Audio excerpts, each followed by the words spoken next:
Dun, dun, dun, dun, dun, dun, dun, dun. Let's go. The Washington Commanders. There it is.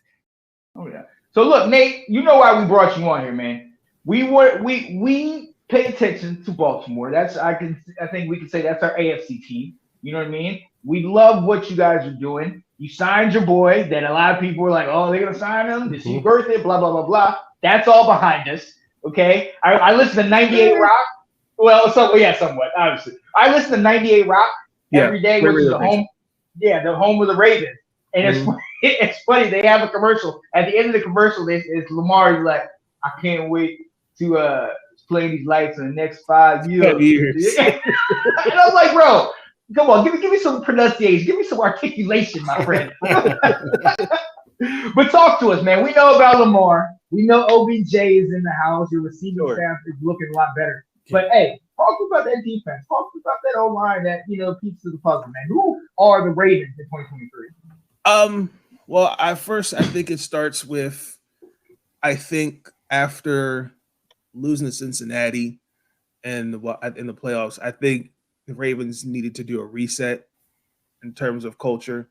I think there was just a lot of things that were happening. I think there was a lack of accountability. I think there was a lot of frustration. I think there was a lack of adjustments. And I think it started with changing the system.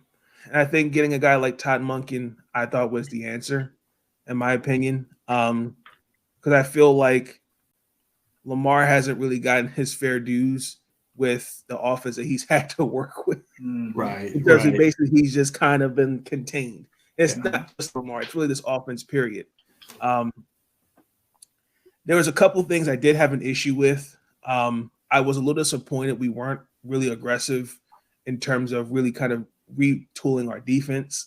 I value defense. Unfortunately, I know this league doesn't because of analytics and some other reasons. Even though I'm happy we signed Lamar, I've spoken on why I have issues about. It's not about the contract. It's just the next 5 years in the media. I'm not going to speak on that. Losing Calais Campbell hurts because I think he was a true locker room leader. Losing Justin Houston, that hurts. Marcus Peters, I thought that really hurt because I felt like when we traded him from Los Angeles, he kind of brought a mentality that we didn't have for a few years after Ed Reed and those guys, Terrell Suggs, Ray Lewis were left. It was a little disappointing to kind of hear through because I'm on Twitter a lot and there's a lot of Twitter. It's called Twitter Spaces, and there's a lot of spaces where Raven fans talk and give their opinions. And Marcus Peters was kind of the target of, well, he's cooked, quote, where we need to move on from him. And even though I like the pickup of Zay Flowers, I really felt like Baltimore should have prioritized a corner with their first round pick. I get it. Zay Flowers, no issue. But now losing Marlon Humphrey for a minute, I think that was already an issue coming into training camp. Yeah. Where you really you don't have depth at corners. And what you have is not trustworthy. Ronald Darby, I believe, suffered the same injury Marcus Peters had. So I'm going to put my trust in this guy for a year. I don't know where he would.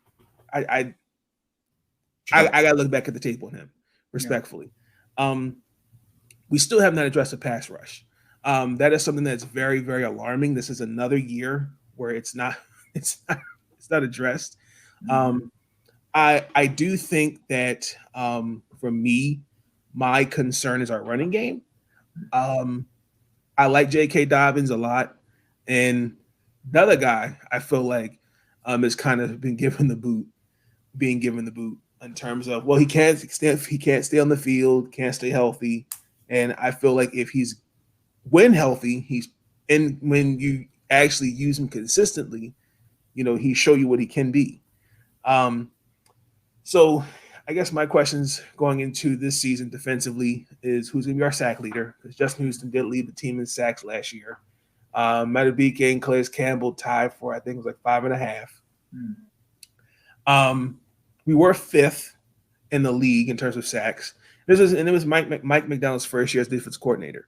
But I'm really looking to Odafe Owe and David Ojabo to really have big years and step up. I mean, other than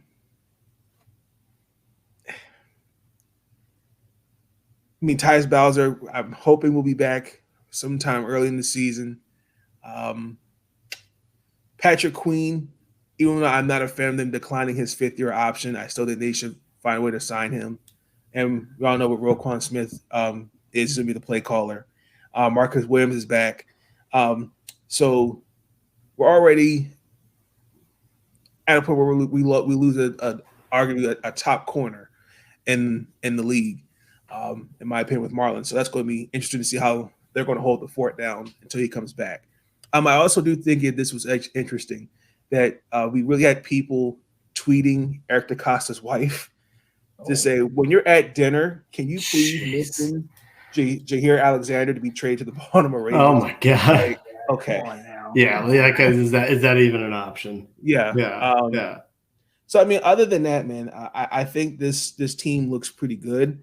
I mean, I still have, everyone seems to be in mid-season form. I still have some questions in terms of the roles in this offense, particularly, where does Pat Ricard fit in here? Charlie Kohler, Isaiah Likely.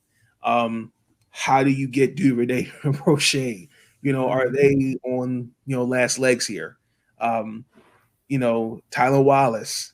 I come out of Oklahoma. I was really kind of like Oklahoma State. Like I was rooting for this guy, like to be something. Right. So there's a lot of questions.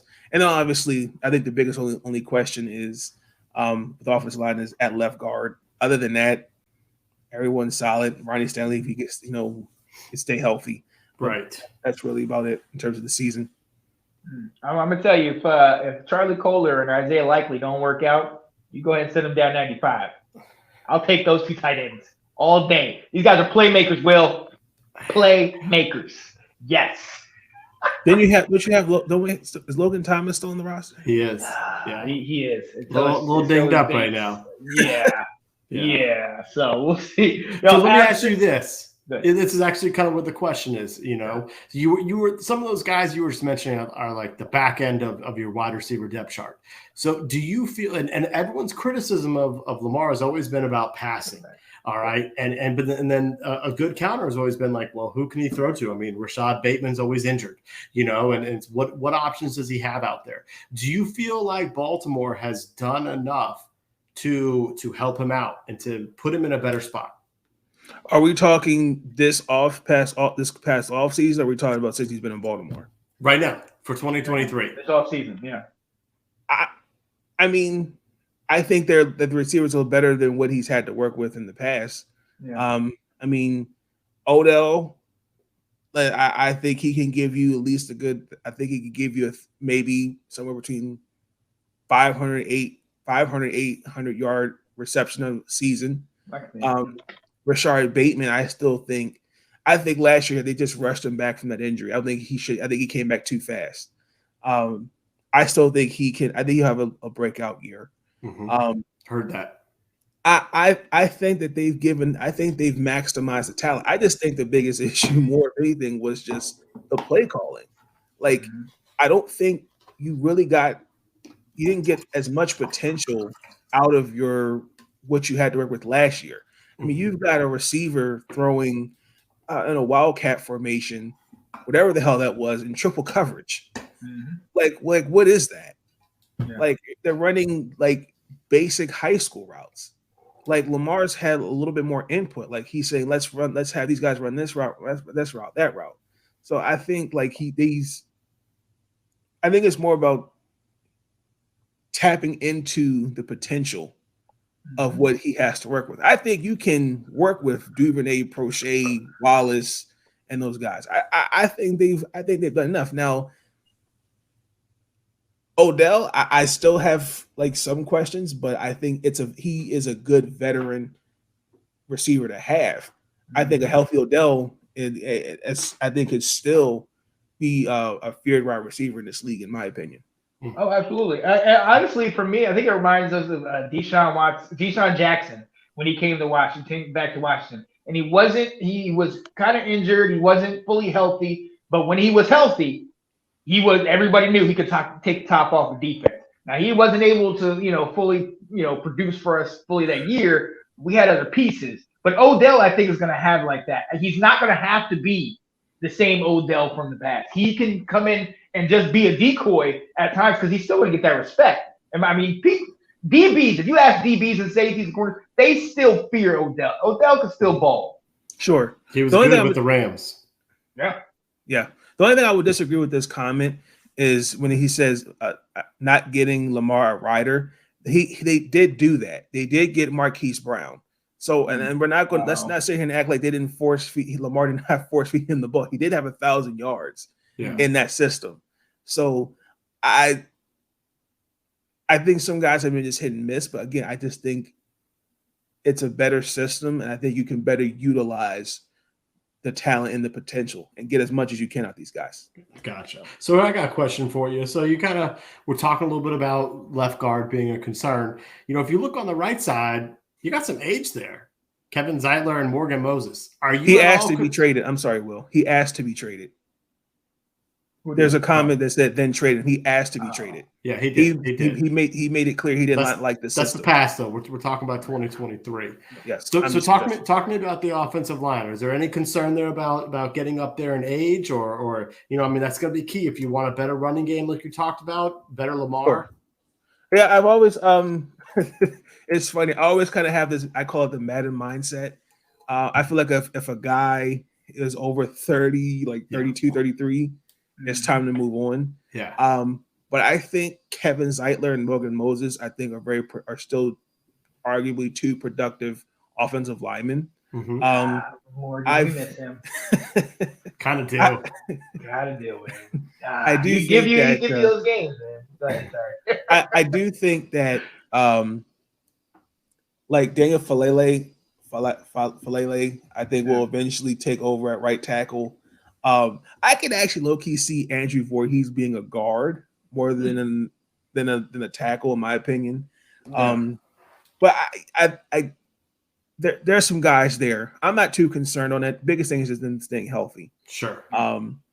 Those two guys are pretty stalwarts, aren't they? If I'm correct, that's not a concern with them. Yep.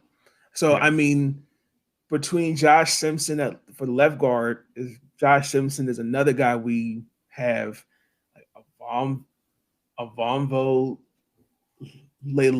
Yeah, man, you drafted this guy, and I'm like, who? I've never seen this name before. I know. Yeah, he's actually looking pretty good. Yeah, and he actually might really be the week 1 starter. I'm still holding out a hope on Josh Simpson, but I think he might be the number 1 week 1 starter.